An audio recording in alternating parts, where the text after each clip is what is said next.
we are beginning the second week of our 2026 Torch fundraiser.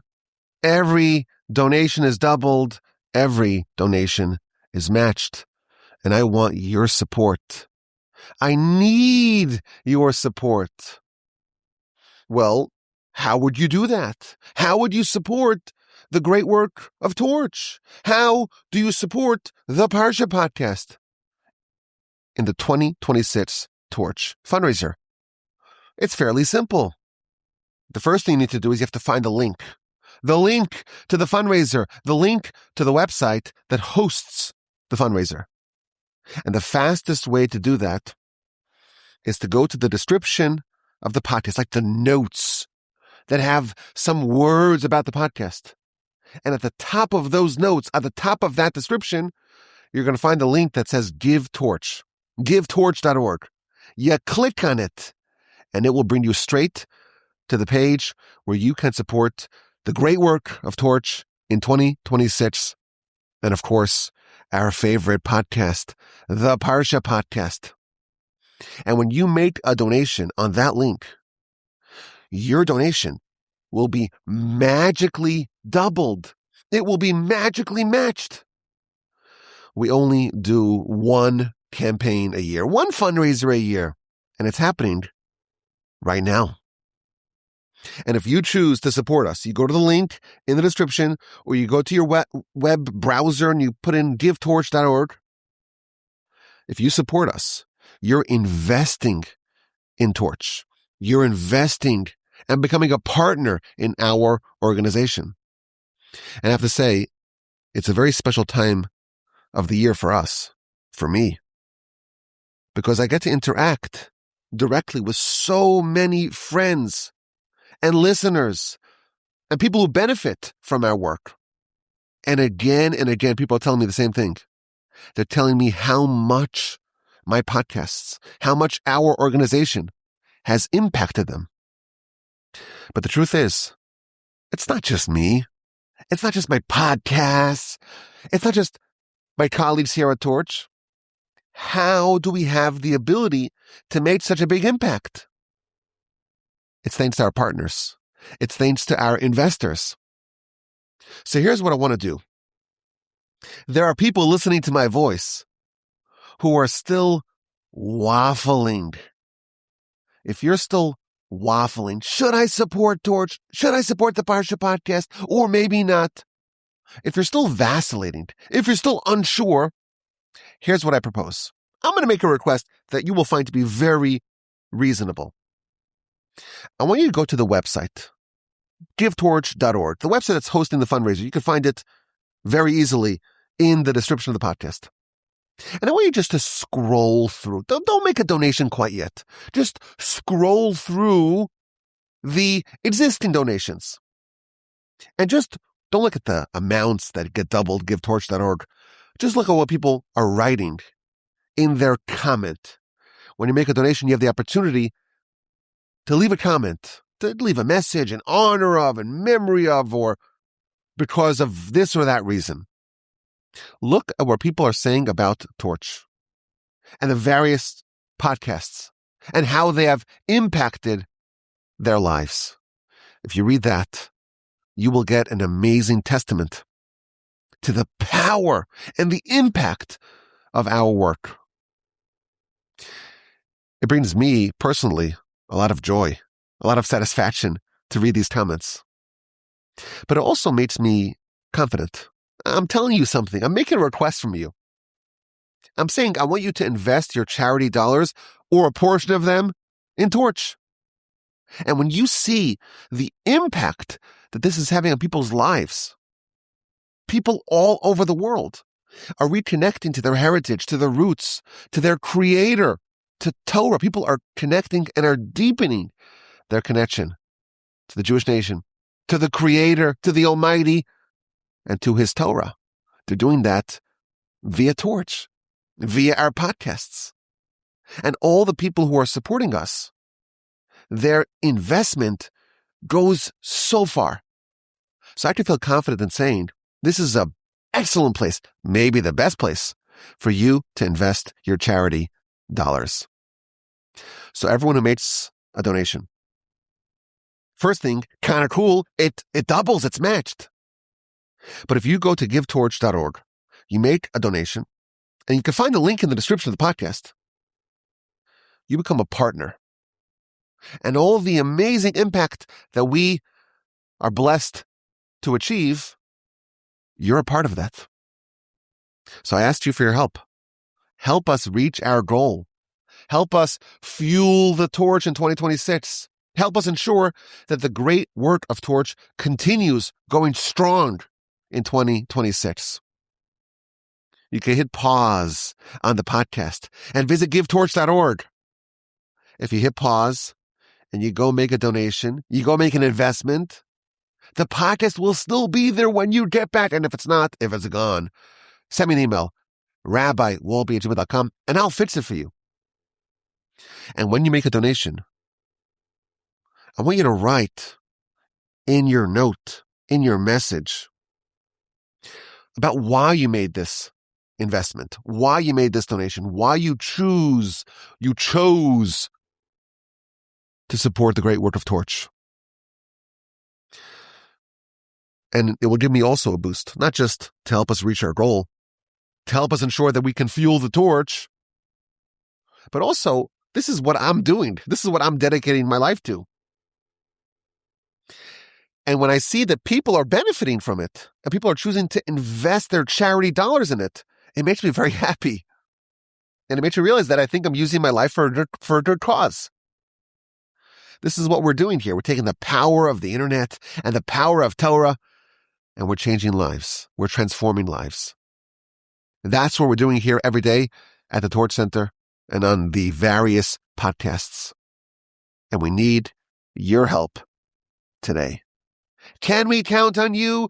Can we have your support of Torch in 2026? Will you go to givetorch.org? Find the link in the description, make a donation, it gets doubled. I think you will. I'm a believer. Thank you so much for your amazing friendship and listenership and generosity. If you want to reach out to me, rabbiwolbe@gmail.com. If you want to support Torch, the link you'll find in the description, givetorch.org. Every donation is doubled. Thank you so much for your support.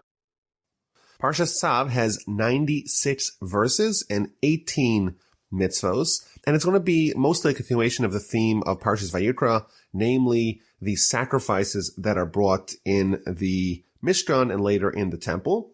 And the end of the Parsha is going to conclude going back to the 7 days of inauguration of the Mishkan. We read about that at the end of the book of Exodus. Once everything is assembled, once everything's completed, there's going to be 7 days of inauguration, of consecration of the Mishkan. There's going to be a transfer from Moses being the Kohen Gadol, the high priest. He's going to transfer that to Aaron and his sons. And there's an entire process dedicated to that, which is going to be described in the end of the Parsha.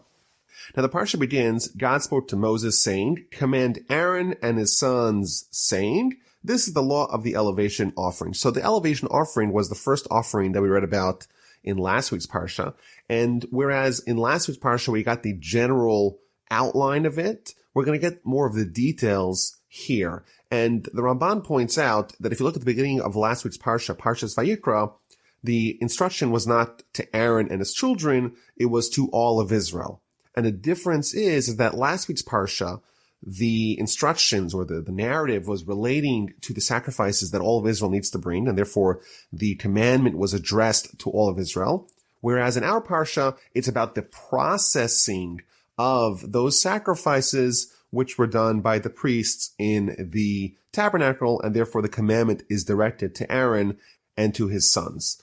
So these are the laws of the elevation offerings. It is an elevation offering that stays in the flame of the altar all night until morning, and the fire of the altar shall remain aflame on it. So there's a lot to unpack here in this second verse of the Parsha. We're talking about the elevation offering, but more specifically, we're talking about the second of 2 daily, what's called tamid, meaning ongoing sacrifices. In the morning, the very first sacrifice offered in the Tabernacle and subsequently the temple is a daily communal, what's called tamid, which means ongoing, ever-present ola, elevation offering. It's the first one brought in the morning. And the final one brought in the late afternoon is the second tamid ola offering. And the instruction that we get right over here is the first one is the evening ola offering. It is offered in the afternoon, but it is burned. The processing of the meat of the sacrifice is burned throughout the evening on the fire, which is on top of the altar. Now, we don't have sacrifices today, but a very famous teaching on the Talmud, the Book of Brachos, tells us that the prayer schedule that we have, not the notion of prayer in general, but the fact that we have a morning prayer and an afternoon prayer and an evening prayer, that corresponds to the daily ongoing tamid elevation offerings that were present in the temple and in the tabernacle.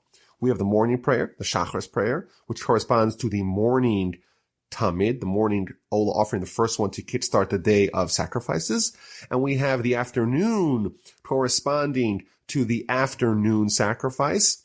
And we have the evening prayer, the Ma'ariv prayer, which corresponds to the processing of the afternoon sacrifice, which is done the entire night, just like the Ma'ariv prayer that we have done the entire night, modeled after the schedule of the afternoon offering, which is processed the entire night. And there's a general idea that's one of the major themes of the discussion of sacrifices, is that prayer is a substitute for sacrifices. Not to say that they didn't pray when they did offer sacrifices. In fact, part of offering a sacrifice was offering a prayer like we talked about last week. But in general, we cannot achieve the atonement, the repentance effectuated by the sacrifices, but in their stead we have prayer. This is a general idea that when someone is praying, they're in effect trying to offer themselves. They're trying to dedicate themselves, just like they would do with a sacrifice, to God via their prayer. So that's the introduction to the Parsha. It's talking about the elevation offering, which is put on the fire on top of the altar all night until the morning, and the fire of the altar shall remain aflame on it. Incidentally, in the first several verses of the Parsha, we're told 3 times about the fire on top of the altar, and therefore our sages derive from that there's 3 separate fires or pyres on top of the altar, which are always kept aflame. In fact, there is 2 separate prohibitions to extinguish the fires on top of the altar. Now, there's an interesting word. In fact, the word tzav, which is the name of the parsha, it means command. It's not like an instruction. It's not to go tell Aaron and his sons. There is a commandment. And Rashi picks up on that nuance that the Torah uses, a little bit more of a strong word. Go command them. And Rashi quotes from our sages that every time it says command, tzav, as an instruction, it's adding some oomph, it's adding some power to the instruction, and it's trying to encourage the recipient of that instruction both now and for eternity. Meaning that there's a reason why this instruction needs to be commanded, not just told, not just instructed. It has to be commanded because there is a likelihood that people have a certain degree of resistance, and therefore they have to be encouraged because they're likely to not be as excited to fulfill this particular mitzvah as they would other mitzvahs. And Rashi goes on to tell us that the reason why they needed to be encouraged, they need to be coaxed, they need to be urged, they need to be exhorted to fulfill this mitzvah, the mitzvah of the Ola offering, is because we need to be encouraged in an instance where there is a loss of money. And perhaps the explanation is, you have an animal. It's a perfectly healthy, normal animal. It could be cattle. It could be sheep. And you bring it to the temple and you slaughter it. And everything is burned. And you think about that, this prime Angus beef, all the ribs, all the steaks. You have 1,000 pounds of delicious meat. And with the Ola offering, well, there's no tangible benefit to any humans. All the other offerings, some humans partake in it. Sometimes it's the Kohen and the Kohanim, the general priestly class. Sometimes it's the owner, the person who brings it. But here with the Ola offering, with this first offering that we're talking about, the entirety of the animal, all of that delicious and succulent meat is burned to a crisp on top of the altar. And perhaps the reason why we need to be encouraged to offer this is because we are less inclined to be generous in such an instance because we don't perceive it as something that returns necessarily value to us, and therefore the Torah needs to encourage us. And as a general rule, the things that are more difficult for us, we need extra encouragement. We have the upcoming festival of Pesach, and, matzah it's very expensive. It's, $26 to $29 to $30 a pound. Essentially, we're talking about, $3 to $4 for a single matzah. It's a sawdusty biscuit, and we're paying an insane amount of money to eat it. And the answer is yes, mitzvahs are not necessarily cheap. Kosher meat, you go to the kosher aisle in your grocery and you'll see the kosher meat's much more expensive. We don't work on Shabbos, and that's a constraint. But the Almighty's encouraging us. Don't worry about it. You think you're going to lose, you're really not going to lose, and therefore we're encouraged to do it nevertheless. Now the Ramban, he disagrees with Rashi's take on this verse, and he says, wait a minute. Moses here is talking to Aaron and his sons. They're the ones who process the Olah offering. They're not the ones who bring it. And they essentially lose nothing. In fact, the one benefit that is derived to humans from the Olah offering is the hides. The hides of the animal, in fact, go to the Kohen. So the sons of Aaron, the priests, they lose nothing with bringing a sacrifice. And therefore, why would they need to be coached? Why would they need to be encouraged? Why do we need to say, Tzav, command them to process the Olah? They have nothing to lose and everything to gain. So there's several answers to this question. The Chistuni, one of the commentaries, says that if the priest who is processing an Olah, so someone wants to bring an Olah, whether it's the daily Olah offering that's brought by the community, the Tamid, it's an individual Olah offering, whatever it may be, if they mess it up, they have improper thoughts, they do something wrong in processing the Olah, so it needs to be replaced. Who replaces it? Well, then it would be the Kohen who messed up. They would be on the hook to replace the animal. And therefore, the risk for the Kohen is the fact that they may actually be left with the bill if they process it incorrectly. And the Kli Yakar, one of the great commentaries, he says something very fascinating. He says that it could result here in a vicious cycle. You have the Kohen, he's doing the Olah offering, and he messes up. So he's got to bring a second Olah. He's got to pay for a second Olah offering to replace the one he messed up. But what happens? As he's bringing the second Olah offering, he's in a bad mood. He's angry. After all, I can't believe I have to pay for another Olah offering because I messed up. And that thought, that angry, grumpy Olah offering that is processed, the second one, will actually, those thoughts will invalidate the second one. I'll have to bring a third one, and so on and so forth. And specifically, the Olah, after all, like we mentioned last week from the Ramban, the reason why someone would bring an Olah offering is because they would have improper thoughts. Someone has improper thoughts, that is like a degree of a sin, so to speak, and therefore you bring the Olah offering to atone for that. Therefore, if the priest who is processing the Olah also has improper thoughts, so to speak, angry thoughts while offering the sacrifice, it's obviously not going to enable the sacrifice to achieve its aim, and therefore it would need to be repeated, and therefore the Kohen needs to be warned, do it properly, and don't be worried about the monetary loss. You do it right the first time, you won't have to worry about it, and don't get into this vicious cycle, this pattern, this spiraling pattern of having to constantly do another Olah, because every time you do the next Olah, you are doing it improperly. Now, it's interesting that the Parsha begins with talking about the elevation offering, which is done in the evening. In the morning, there's a morning Olah, and then there is the evening Olah. So doesn't it make more sense to start with the morning Olah and give us the instruction related to that, and only then move on to the evening Olah, the one that's burned the entire night on the altar? Perhaps you could argue that in the Jewish calendar, we always start with the evening. Shabbos starts with Friday night, and the festivals start at night, Yom Kippur, Rosh Hashanah, etc. Maybe that's the answer. But one of the other commentaries, he tells us something interesting. He says that, let's go back into context. We've had now, 6 or 7 weeks talking about the tabernacle and building it. And we read about the fact that there's going to be a transfer of power in a sense. There's going to be Moshe, who's the high priest.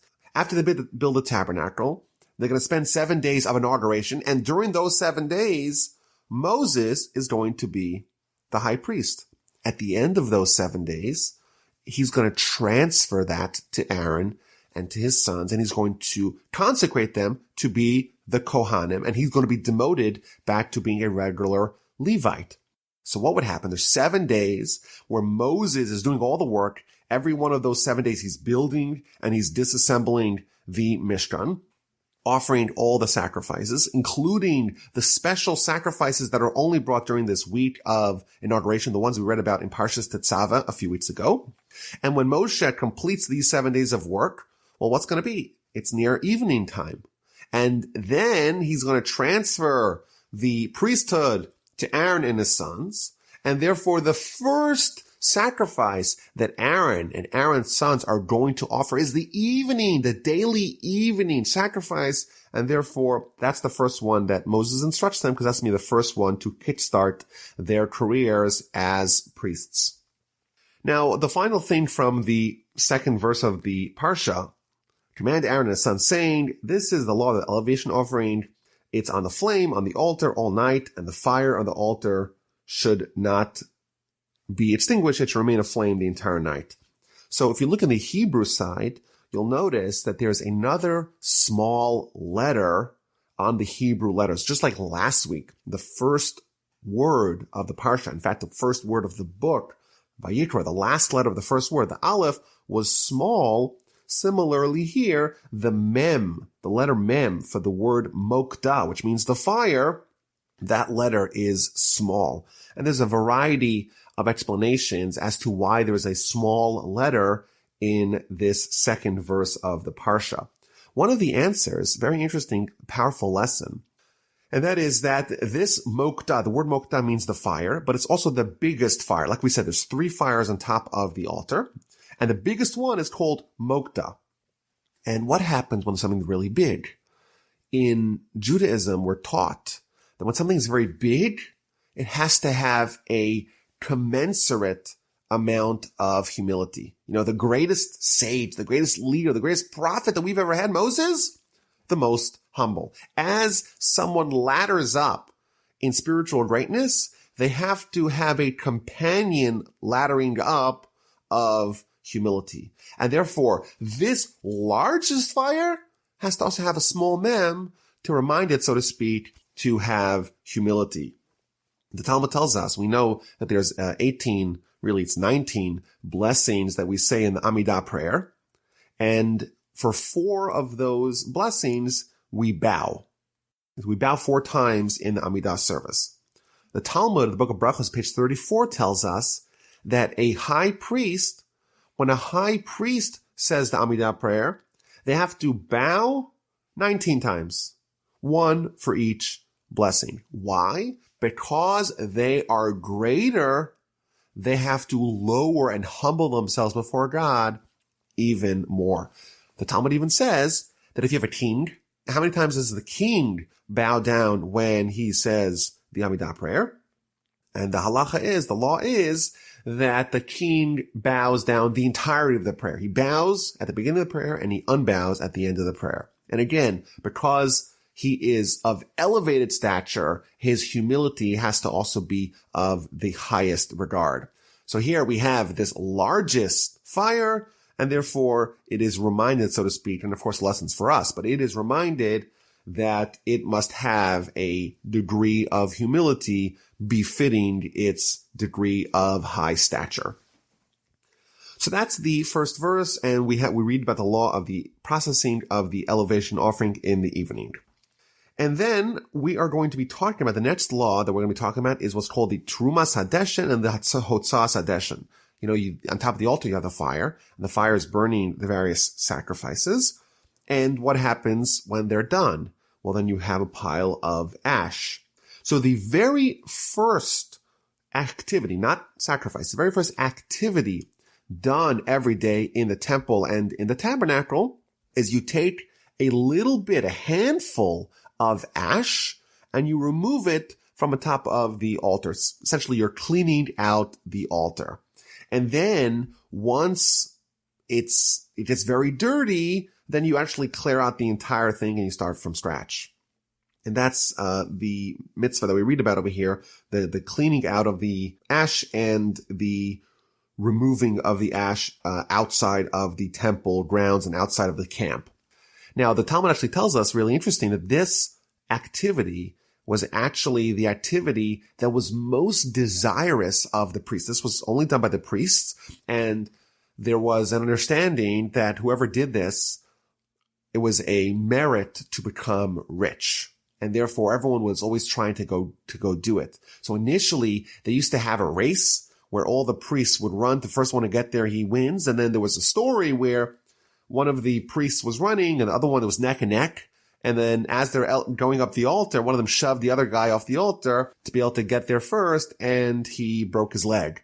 And they changed the system that it wasn't done via a race. It was done via a lottery. And they would only include Kohanim, priests that had never previously done this mitzvah, because it was something that was meritorious to bring someone to wealth, to great riches.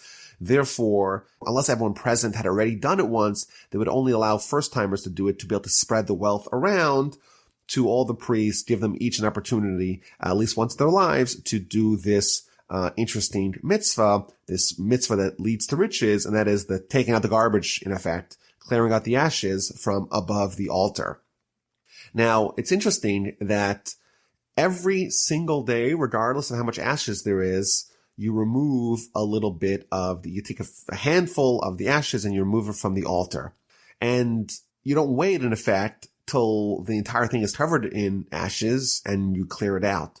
And there's an idea from Rav Hirsch, and he says that there's an importance of always looking forward. You know, in every aspect of our lives, complacency and reliance on past performance is the enemy of future progress. And therefore, the very first thing that we do in the tabernacle is we take yesterday's mitzvah and we, so to speak, clear it away. We clear away the ashes of yesterday's sacrifice to remind ourselves yesterday's accomplishments are great, but in order for me to accomplish today, I kind of have to remove them to a certain extent and be able to start from scratch with a new opportunity for mitzvahs, a new day in the tabernacle, a new day to strive for greatness.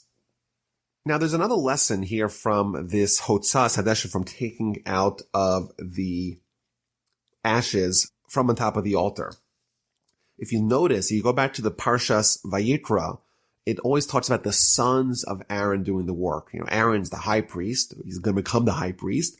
And his sons are going to do a lot of the work that's described, that's enumerated in last week's Parsha, Parshas Vayikra.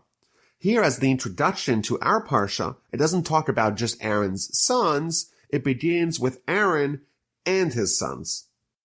And what's the first thing, or one of the first things that we read about, is the separation and the removal of the ashes, and eventually the instruction to place wood on top of the altar. And the question is, why are we suddenly reading about Aaron himself, not just Aaron's sons? So one of the commentaries tells us that you may think that removal of the ashes is like taking out the garbage. You know, it's a demeaning task that you leave to the janitor. Therefore, to dispel that notion, the Torah tells us the most esteemed Kohen, the Kohen Gadol, the high priest, the spiritual leader of the people, the great Aaron, he should, quote unquote, take out the garbage. The value of the mitzvah is not the way humans perceive it, but in respect to the fact that God said to do it. And therefore, the hierarchy that we assign, these are artificial constructs. They're not real, and in fact, they're counted to the Torah. Don't think that this is a less important mitzvah. This is maybe the most important mitzvah. This is the mitzvah that we need to have Aaron himself be the one commanded to it. Don't denigrate it because you think that it's taking out the garbage.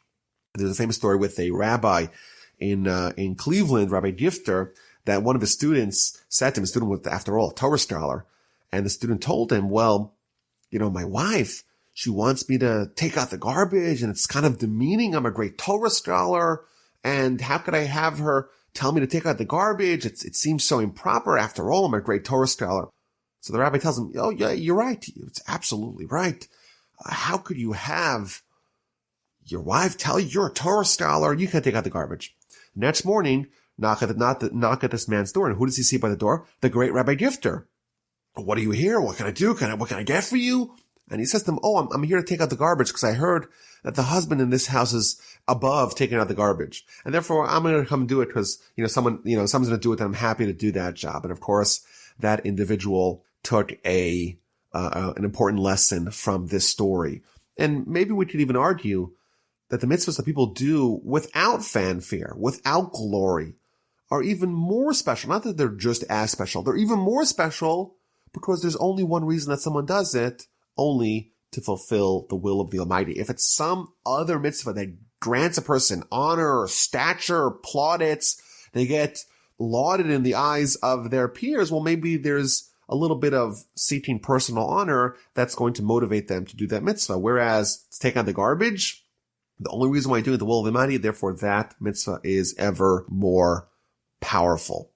So then we read about the fire on top of the altar. There has to be a continuous fire. The fire cannot be extinguished, and you have to add wood on top of the fire every day as needed. And on top of those fires, you actually offer the sacrifices, and there's a continuous fire. It should never be destroyed. Rashi points out that there's two separate prohibitions against extinguishing the fire. Now, one of the commentators, Rabbeinu Bechai, he notes that there's an incredible miracle that happened in the altar, because as we read about in previous weeks, the altar is covered in a thin film of copper. And if you have a fire, burning hot fire on copper, it's going to burn through, it's going to damage it, it's going to puncture it. And one of the miracles of the temple and the tabernacle is that this film of copper was never damaged by these continuous fires that were ever present on top of the altar.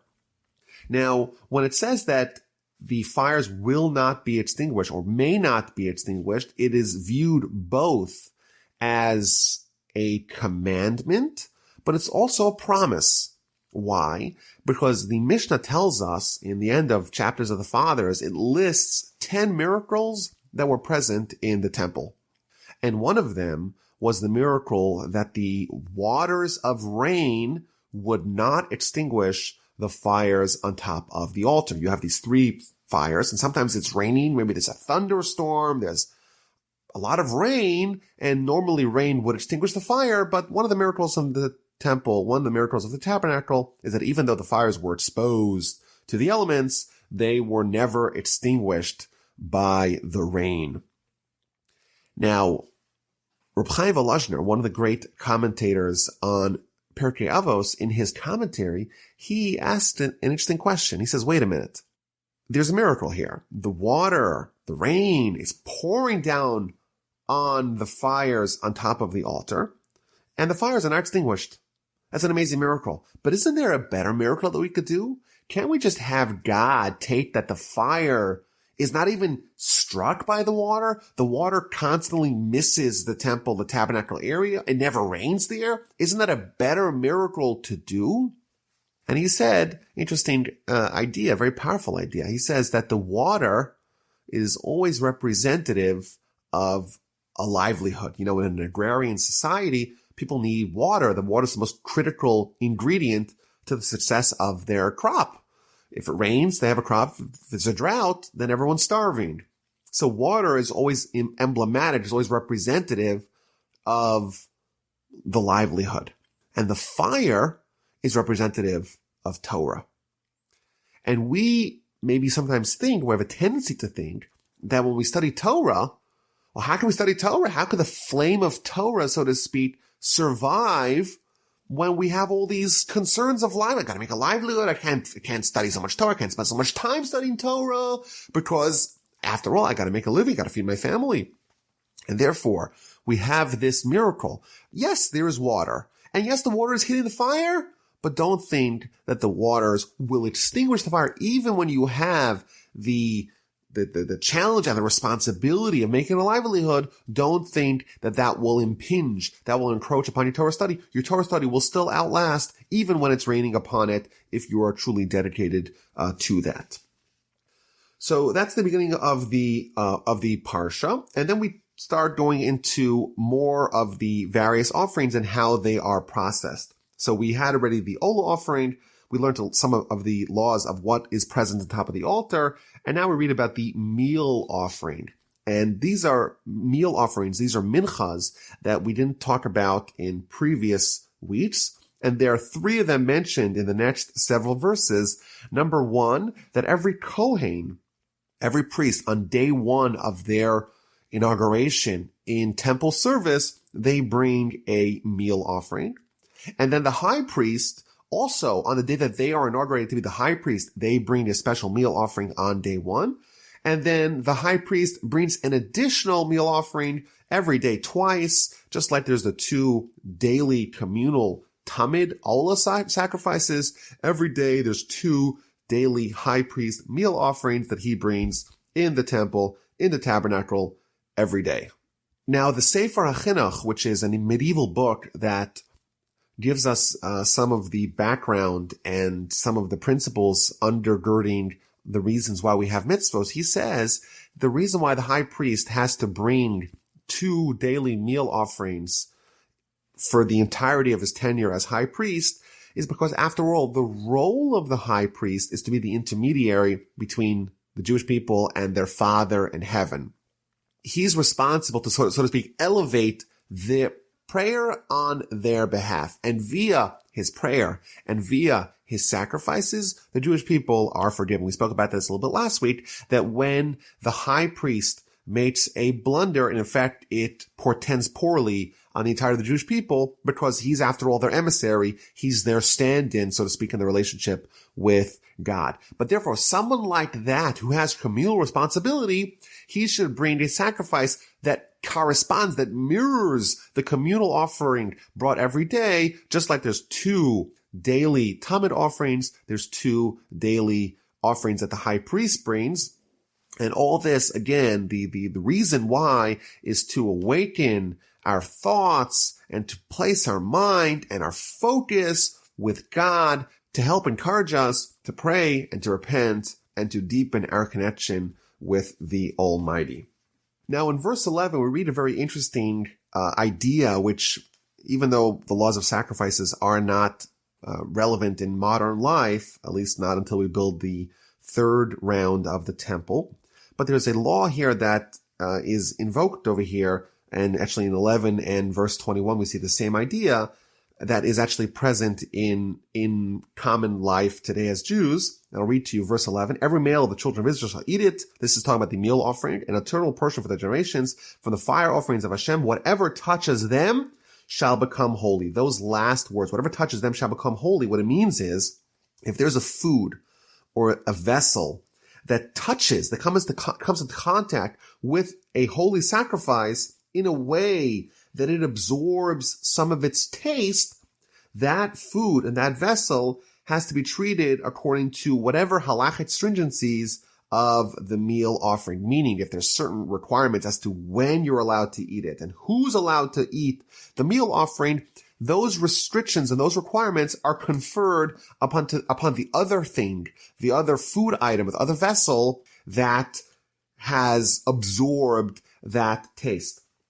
Similarly, we read about the sacrifice, the chatas sacrifice, in verse 20 and 21. Whatever touches its flesh becomes holy.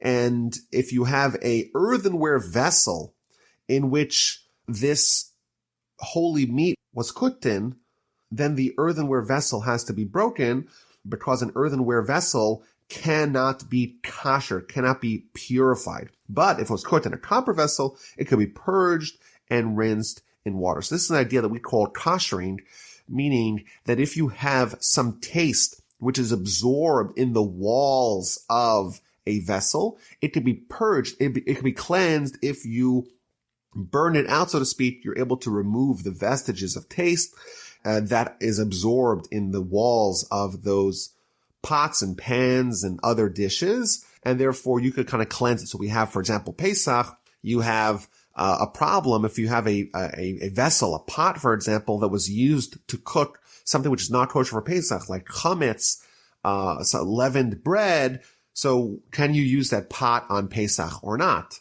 So here's the kind of source of this idea that whatever is absorbed in the walls of a vessel, that taste becomes part and parcel of the vessel, and that could be conferred to whatever is being cooked in that vessel anew. So you have, let's say non-kosher food. It's cooked in a pot. Can you use that pot?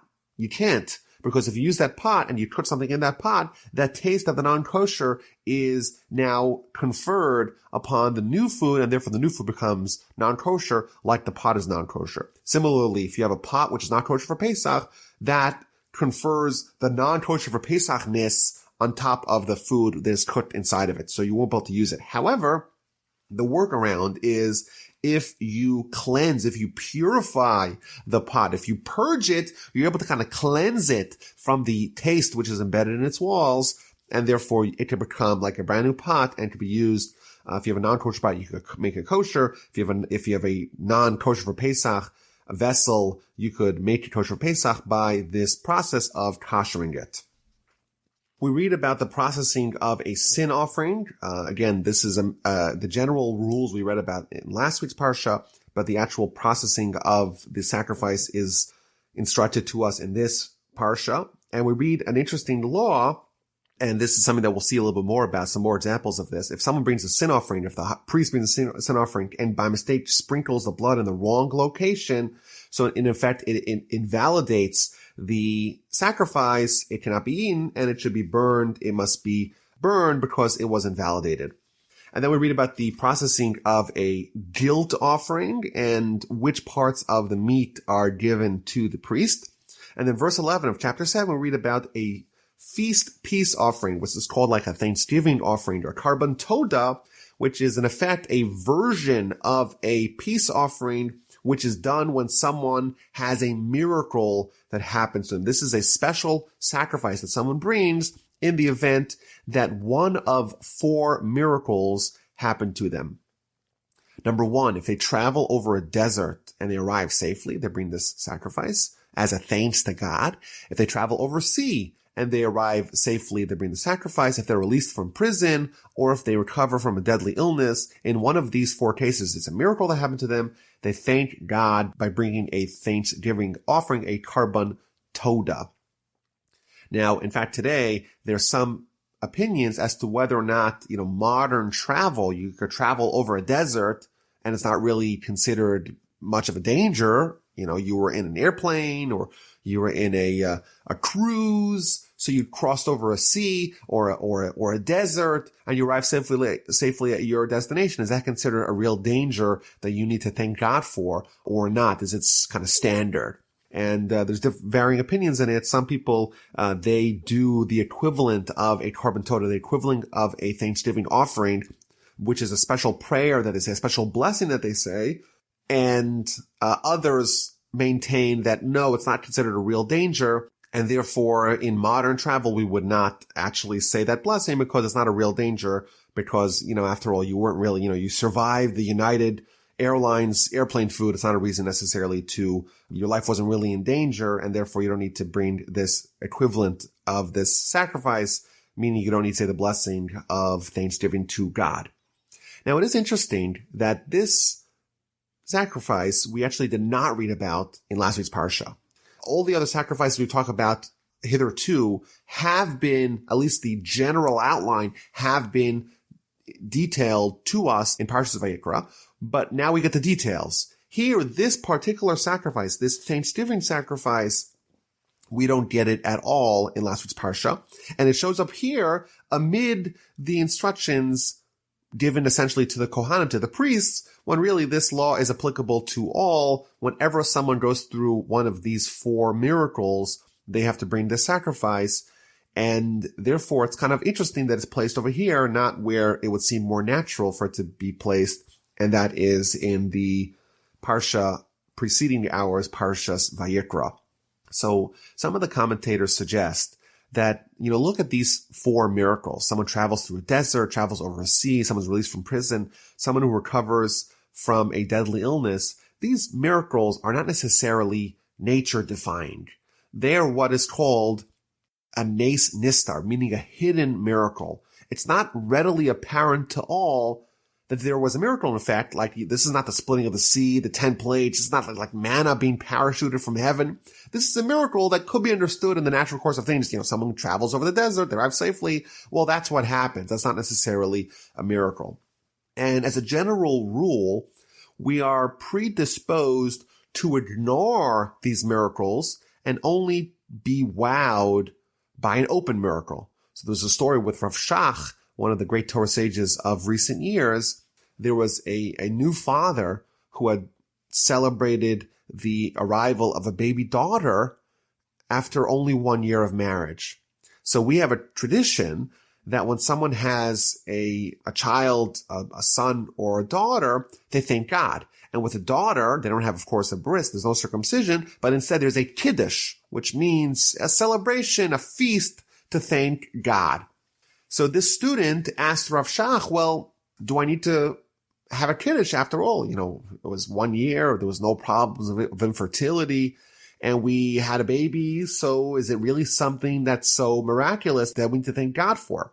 So he responded, imagine you were infertile for 8 or 9 or 10 years, and then you had a baby.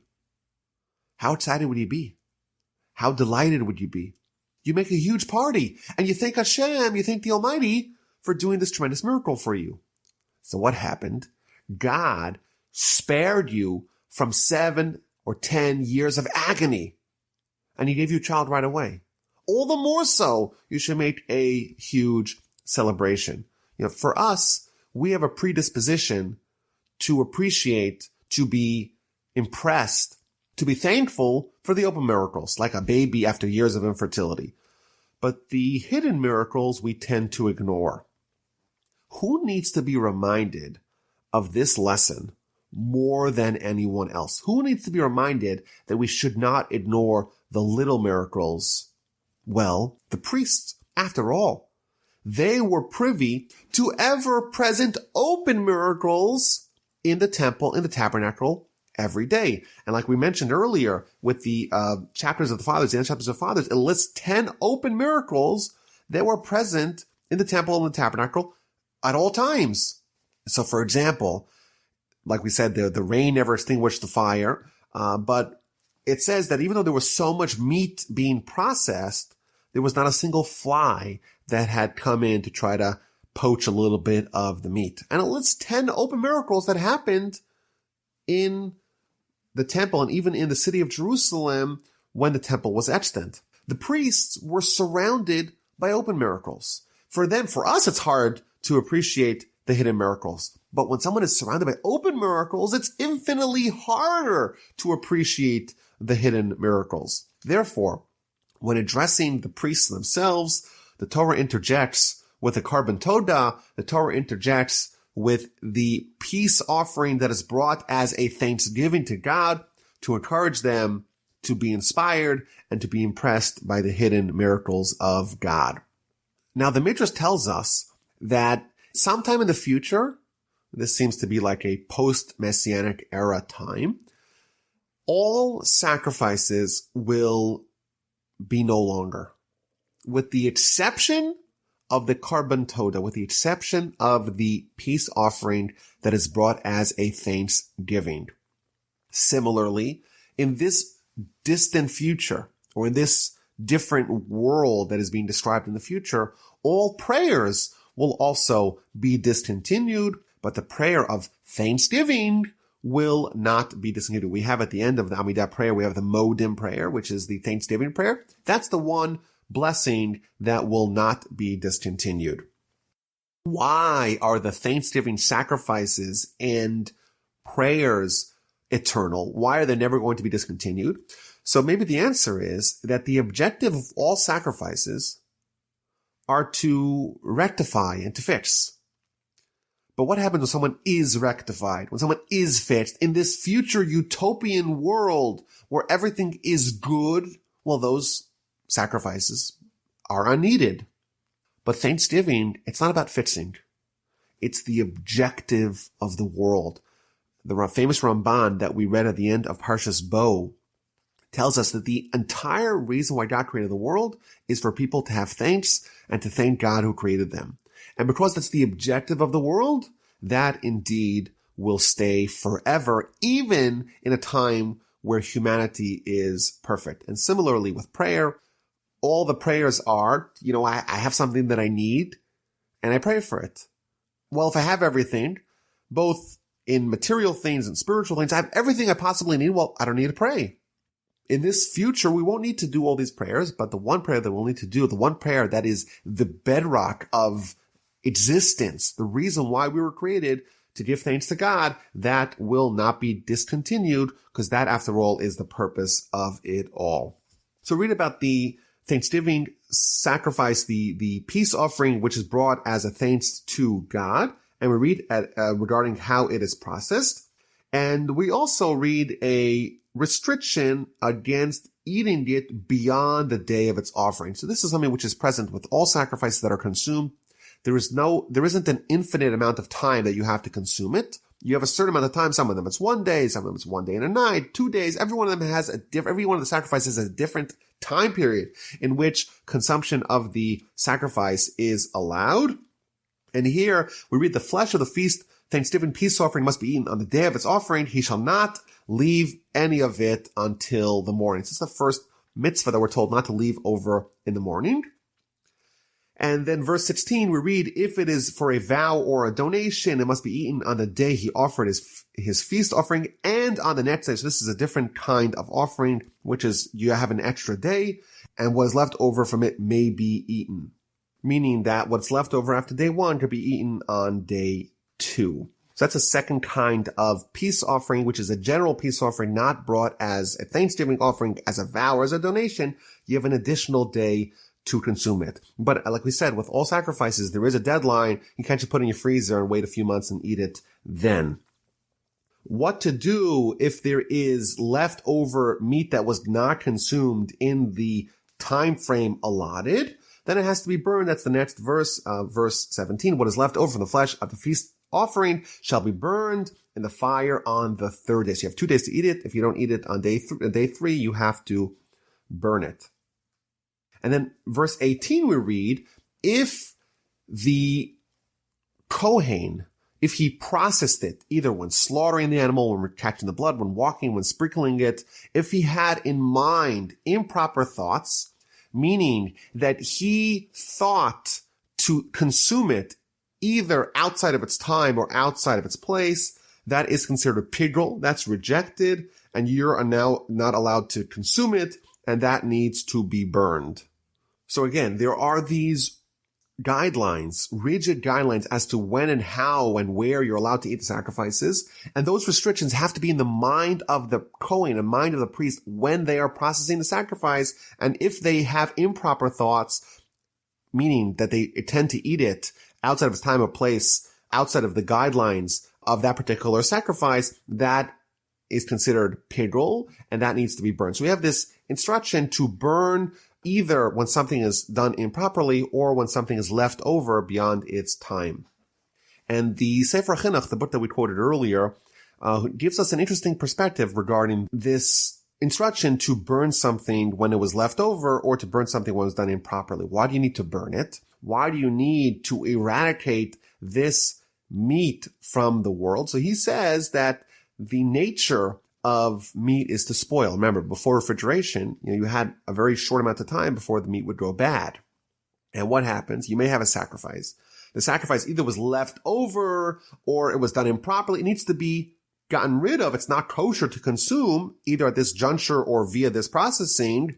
And therefore we're told to burn it, to eradicate it from the world. Why? What happens if it spoils? You'll have a person who sees this stinking, rotting, putrid piece of meat, and it smells bad, it looks disgusting, it's consumed by worms. Someone like that will be disgusted by it. And it's important for us to never be disgusted with these sacrifices, and therefore we're told to completely destroy it, not to just get rid of it, not to throw it away, not to tear it up, to get rid of it entirely, because we don't want to be disgusted with our sacrifices. In addition, we're told that there's a limited time how long someone can eat a sacrifice. Why? Why doesn't God say, you can eat it for a month, for 2 months? What's the lesson with this time limit, how much we're supposed to eat? And he says a very deep lesson, that this is a hint to our reliance on God. We should rely on God, not to engorge ourselves with food too much, not to hide the food for tomorrow, to be reliant on God, that if there's 2 days you have to eat it, or 1 day you have to eat it, that's it. And if there's leftover, you throw it out. Don't worry about it. He will feed you, and you don't have to worry. You don't have to engorge yourself with food. You don't have to worry about it. You can rely on God that he'll take care of you, and you could even burn the leftover meat if it is not able to be consumed beyond that particular time. And then we read about the various state of man and of the meat of the sacrifice in order for that sacrifice to be eaten by man.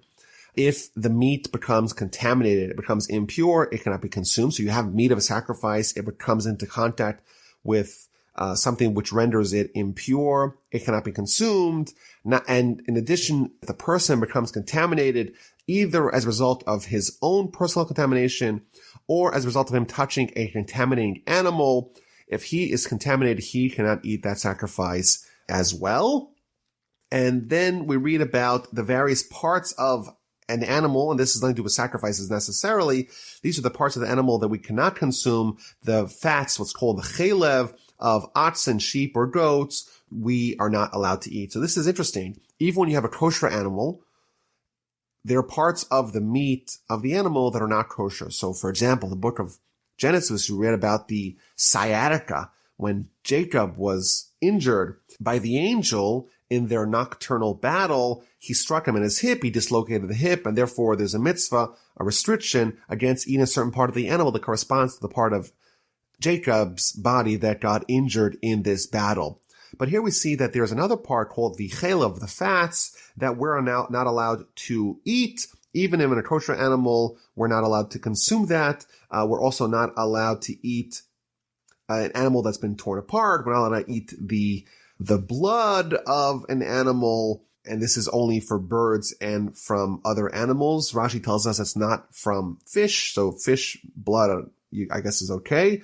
And if someone consumes any blood, the soul will be cut off from its people. So there's some interesting laws here that we see regarding what we're allowed to eat, what we're not allowed to eat, a little bit of the kosher laws, the fat we're not allowed to eat, the blood we're not allowed to eat as well. Now the Sefer Chinuch tells us that the reason why we are not allowed to eat these foods, in general, all the laws governing kosher, says the Sefer Chinuch, is because when someone consumes an animal or whatever they consume, you are what you eat. And there are certain parts of the animal that foster either things which are not healthy physically or things which are not healthy spiritually. And therefore, the parts of the animal that we're told not to eat, the blood, the fats, etc., those are things that are bad for us, and therefore the Torah wants us to avoid them and gives us the restriction against consuming them. Now, the blood, like we said, the bird and the animal is prohibited, but the fish and the grasshopper, we're allowed to eat the blood of those animals is okay. Of course, bon appetit for anyone that is interested in doing that. And the Ramban actually tells us that the reason why we're not allowed to consume blood is because when that is absorbed, it actually creates haughtiness and arrogance within us. That is the result of consuming blood, and therefore we're encouraged by the Torah and we're restricted by the Torah against consuming it because it's going to engender bad character within us. And then we read about the process of the peace offering and which parts of the animal are given to the Kohen. And finally, in verse 37, we read a conclusion of the topics discussed until now. This is the law of the elevation offering, the meal offering, the sin offering, the guilt offering, and the inauguration offering, the feast peace offerings, which Hashem commanded Moses on Mount Sinai on the day he commanded the children of Israel to bring their offerings to Hashem in the wilderness of Sinai. So there's a conclusion here. These are the offerings, but it begins, this is the law of the elevation offering. And the Talmud tells us, based on this particular verse, it says, Zos HaTorah, this is the law, this is the Torah. It says the Talmud, the book of Menachos, someone who studies the law of a sacrifice, it is as if he brought that particular sacrifice. Meaning that if someone studies the law of the elevation offering, that creates the same reality spiritually as if they themselves offered the elevation offering, and the same would apply to all the various offerings. Now, there's a very important value in that, because we know we have 613 mitzvos, and the Talmud tells us that there's 613 parts of man, and the insinuation is that every part of man is perfected by its corresponding mitzvah in the Torah. Now, if there's a mitzvah we cannot fulfill, it seems like what it's telling us that completion, that perfection is beyond us. But here's the workaround. There is a mitzvah of the elevation offering. Currently, we cannot bring an elevation offering, but we can study the laws of the elevation offering. And therefore, when we study those laws, that is as if we brought that sacrifice and we gain its value and its spiritual cleansing that is brought upon us. Now, chapter 8 and essentially the rest of the Parsha are going to go to the consecration of the priest, the 7 days of the inauguration of the Tabernacle. And this is essentially a repetition of what we read in Parshas Tzav, the guidelines of what to do during these 7 days of inauguration, 7 days of transference. Like we said, Moshe is at that time, he's the high priest. The Kohanim, the priests, are being trained. Every day, Moshe is going to assemble and disassemble the Mishkan. And at the end of the day, it's going to be transferred over to Aaron and his sons, and they're going to take over from there. Now, Rashi tells us that this is a repetition, and this happened 7 days before the erecting of the Mishkan.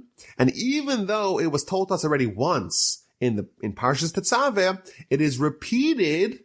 Why? Because that is the way things work. When you have an instruction that is, for some time in the future, you repeat it closer to the time to remind and to encourage the people about those instructions that you gave earlier. So God indeed gave those instructions early, but he repeats them again at the time of the action. So it begins with instruction to Moses, take Aaron and his sons with him and all the vestments and all the oil of the anointment and the 3 sacrifices that are going to be brought every one of these 7 days. So there's the bull of the sin offering, the 2 rams, and the basket of matzos. So this was already described in Parshas Tzav. Bring the entire Jewish people in the entrance of the tent of meeting, in the entrance of the Mishkan. And Rashi tells us that this is a miracle on its own right. We're dealing with a nation of many hundreds of thousands, and this is a very small place, but miraculously, the entire assembly was able to fit in that very small constricted location. So the entire assembly gathered, and Moshe said to them, this is what Hashem commanded. He brought Aaron, and he immersed them in water. He got them dressed in their special garments, the 4 garments of the regular priest and the 8 garments of the high priest. He anoints them with the oil of anointment, and he also anoints the tabernacle and everything within it, and he thus sanctifies them. He sprinkles the altar 7 times.